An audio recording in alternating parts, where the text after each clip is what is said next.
Hi guys, what's up? So I'm going to go ahead and color correct the spot I have on my skin. Whenever you have any blemishes on your skin, it's always good to go ahead and use a color corrector that will neutralize that blemishes. I'm going to go ahead and use orange corrector. So I'm going to go ahead and use this brush from Vicabel, and this is NK32.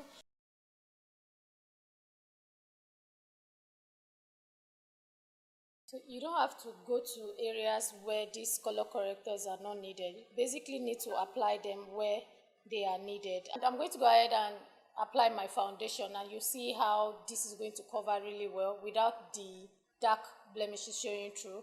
Can you see how well this covered up my dark spots? So using a color corrector just neutralizes any blemishes you have on your skin. It helps the foundation to blend well to your skin without making the blemishes you have underneath your skin or underneath the foundation peeking through. Guys, let me quickly go ahead and finish up with my makeup, and I'm going to be right back.